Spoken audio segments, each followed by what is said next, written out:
إن تح قبيلة دابة جرتا إن تحنا قبيلة دقوما إن هلابور تحنا قبيلة دا وحنا هلابوري إن كوبية طبعا في بشي كوبية طبعا لما كن يسديد يطبعا وقت جاشوا بدنا كأننا قيبها بري قلاسة كتيرين قبيلة ذات وقت جاسا سميه اللي بدك نشتيه طبعا شغاقو درع على هذا وصفي ها يضع كوهر مسا قبيلة إنه نحو نكسنها ما صدق واحد كوب بلعبنتي قرقرسيga maansada anoon qaayibin bariyahan xaashina aan qaraf ku siin qooraansiga eegmadiyo kamaandeyn qaybinto kamaandeyn qooraansiga eegmadiyo markaan qiilkeega helo kamaandeyn qaybinto kamaan quursane bulshada inay shaxdu qoofal iyo qumbulo ku aloosan tahay dadkayguna qaadiriyo la qowdhamayaan shidada markii la iskala qoqobay inay kala qoodi iyo qabiilo u kala baxeen xaqiiqada qooshayaan nacaybkiyo quursigana ibtila qaan gaadhay buu qalbigu la wareersan yahay inaanay qadiyad lahayn qisooyin la yaab la iyo qabaal suugaana iyo anaa ka qoro duruus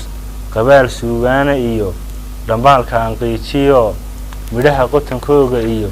findiga aan meeraro aan qeexa ujeedadee dad baa qaran moodayee qabyaaladu waa xanuun waxay idinkala qashaa qaraabo mid kuu xigiyo qofkii adig kula dhasho markaad qulqushaan cidlada waxay ku badaaqax iyo qaxooti dhul waayo oo cidina kuma qaabisho qas iyo hawl weeyi oo inay tahay luriyo qiiq quluubtaada xurmada ka qaadayo wale baroortiyo qayladana labada qoys ee isxiga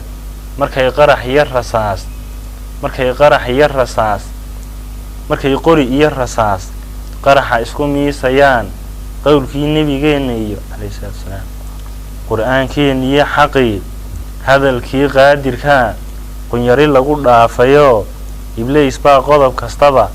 qareen loo wada noqdeen markaan arkay quustarada qaniiyada la isku dilay waxaan qaansada tunkiyo qarqarrada ugu wataa misano qoobkiyo caguhu socodka u qaabileen tixdayduna qool u tahay hamiga qufulmee mirdhiyo hadafka qadhaadh kaliyo qabiilka inagu gambiyeen taladu inay qaawan tahay dadkeennii baa qol iyo quraarada kala dhisto qabiilla u kala baxo qushuucdu ka guurtayo qudhaanjo sideedii bay qorshaha garan laayeen caqliga qofkii aan lahayn qabyaalad markuu cuskado markuu qeyrkii daldalo aakhira qara iyo ciqaab inuu qanjo gooyo iyo qurqurinayo dhidid iblis ninna dood kama qabee qamarka dayaxee cirkiyo qoraxda nuurkeeda iyo daruuraha qaybsamiyo xidigaha quruxda badan qalinka waxa lagu dhigiyo quudka loo siman yaho qudhaada rabaa hayee intaad qolqol ooda iyo qanjiidho ku dilaysa ruux qabanqaabada xun iyo qabiilnimo heer malaha markuu qalalaasa dhacay qisaasta nin garanayo culimo qiiraysan iyo abwaanadu qodob kastaba intay khudbad kaga hadleen lamaba qiimeyn karee tan iyo qarnigii horaa gabaye idin qooye iyo qaraamiga heesihiyo xulmaanse qadiimiyaba dad yahow la idiin qalee haddaad weerhii qubteen intaad kala qaybsanteen qallooca ku faanaysaan qaaradaha idiin xigiyo qayrkiin wuu meel maree qabyada idinkoon badsanin qabyaalayd idinla hadhin ilaah baa qani ahoo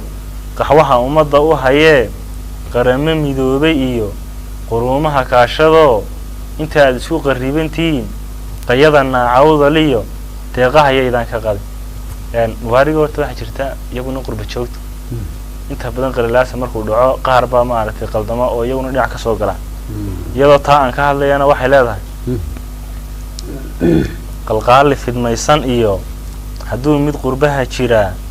qaadhaan laaluusha iyo intuu qarash aan badnayn qaydkiina idinku xidho dad aan kaa gelin qardoof qoomkaaga la idin yidhaa haddaad ku qamaamaysaan budkii qodaxliya biraha qaaraha la dul fuulaysaan qurun mooye wale qadarin baydaan helay xigmadda nafta qoyse iyo dareenku markuu qalalay qallafi caqligii samaa qaynuunka la dhaafayoo qardajeexuna hirgalay qormada nin u fikiraybaa qaamuuska ilaaliyee dad baa qaran moodayee qabyaaladu waa xanuun mubaariga maasadaasina waa intaa iyadoo ka hadlaysa qabyaalada inay dad badan meelo fara badan ka soo galaan qabyaaladuna runtii wax waddankeena kala reebta inta badan soomaaliduna in badan ay kusoo jirto oo aan aada uga digaya weeyaan maxaad far lahayd dhalinyarta iyo bahda kooladka ah adoo ka waaninaya qodobka mubaarigo aad baad umahadsan tahay waxaan fari lahaa horta qabyaaladu ma qurux badna qabiilku isagu dhib male oo nin walba dee maaragtay qabiil buu kasoo jeedaa